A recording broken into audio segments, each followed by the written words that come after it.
आज हम एक बहुत ही सुंदर कहानी धरती कब तक घूमेगी सुनेंगे, समझेंगे। ये कहानी सावरदैया के द्वारा लिखी गई है।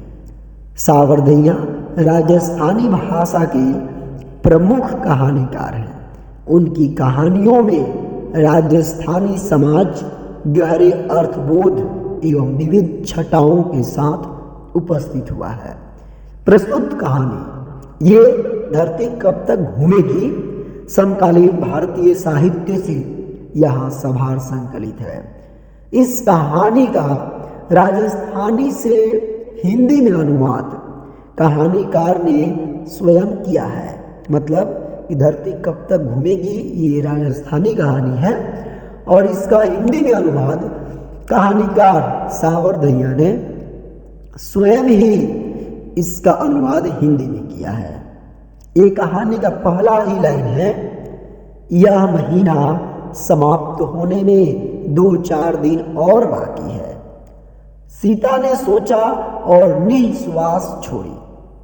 कुछ याद आते ही उसका मन भर आया, जैसा हम सभी की जिंदगी में होता है कि कुछ ऐसी यादें आती हैं जिसके चलते हमारा मन भर जाता है। भर आई आंखें पोंछकर उसने आकाश की ओर देखा, फिर जमीन खुरचने लगी। उसे महसूस हुआ कि पृथ्वी और आकाश के बीच घुटन महसूस हो रही है, घुटन भरी हुई है। ठीक वैसा ही घुटन जैसी उसके हृदय में भरी है। सब कुछ है और कुछ भी नहीं है।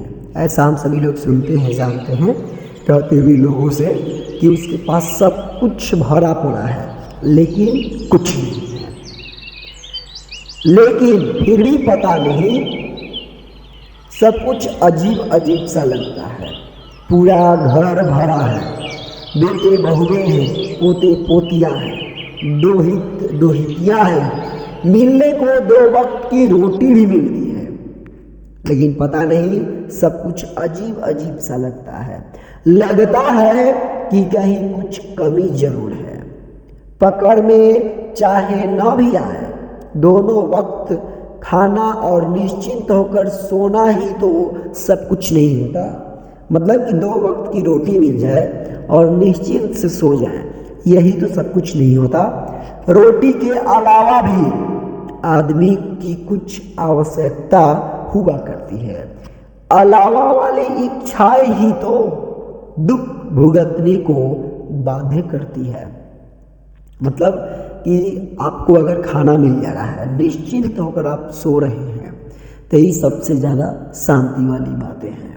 लेकिन अगर इसके अलावा अगर कोई इच्छा है तो वही दुख का कारण है। सीता अपना काला ओढ़ना देखकर रुआसी हो गई। वे जीवित थे तब तक तो सब कुछ ठीक था। घर घर ही प्रतीत होता था। मतलब ऐसा लगता था कि हाँ ये घर है। आंगन में खेलते झगड़ते बच्चों की चील पौ कितनी सुखद प्रतीत हुआ करती थी। ये बात सीता सोच रही है कि जब वे थे, मतलब कि सीता के पति, तो सभी बच्चे आंगन में किस तरह से चील पौ मतलब कि हल्ले घुले करते थे, तो अच्छा लगता था, सुखद प्रतीत होता था। उस चील पौ में संगीत का सा आनंद आता था। लेकिन अब तो बेचारे बच्चे भी चील पौ नहीं मचाते। यदि कभी मचाते भी हैं तो उनका रिकॉर्ड बजने लगता है। मतलब इनकी बहुओं की कितनी दफा समझाया है वह मत खिलाकर। गालियां सीखने के अलावा क्या है, किसी को बोलने का शऊर तो है ही नहीं। चाहे जैसे बोलते हैं नास पीटे, मतलब कि जैसे भी बोलते हैं, लेकिन ये बोलने कुछ आता नहीं है। सीता सोचती है कि इस घर को क्या हो गया। बच्चे यदि घर के आंगन में नहीं खेलेंगे तो फिर कौन से पड़ोसियों के आंगन में खेलेंगे। बच्चे तो घर वालों के साथ ही खेलेंगे, लेकिन नहीं, इन्हें तो घर के बच्चे फूटी आंखों नहीं सुहाते। अपने बच्चे ही प्यारे लगते हैं, उन्हें 24 घंटे खिलाएंगे, हंसाएंगे, कुदाएंगे, उछालेंगे, बार बार चूमेंगे, पुचकारेंगे, लेकिन छोटे या बड़े भाई के बच्चों को देखते ही उबकाई सी आने लगती है। मतलब कि इनको अपने भाइयों के बच्चे भी पसंद नहीं। मुंह से चाहे कुछ भी न कहें, लेकिन आंखें तो सब कुछ बता ही देती है। खीर पूरी खाते समय यदि नाली से उठकर कोई कुत्ता थाली के पास आ जाए, उस समय जो क्रोध और घृणा और पता नहीं क्या क्या जो भी आया करती है ना, बस वही सब कुछ इनके चेहरे पर अंकित रहता है। सीता अपने ही बारे में सोचने लगती है, मतलब कुत्ते के बराबर अपने को सोचने लगती है। वह कौन है? कहने को तो इनकी माँ ही है, लेकिन माँ और बेटों के बीच जो आत्मीयता होनी चाहिए, आत्मीयता होती है, वह कहाँ है? कोई घड़ी भर के लिए भी पास नहीं बैठता।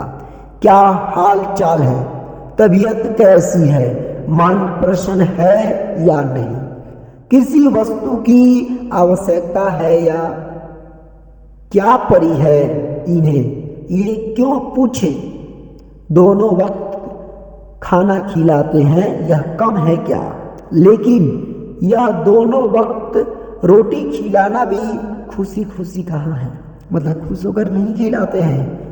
गले आ पड़ा फर्ज है, यह तो अन्यथा उन तीनों में से इतना कमजोर कौन है जो मुझे अपने पास नहीं रख सकता, मेरा खर्च उठा नहीं सकता? चाहिए ही क्या मुझे?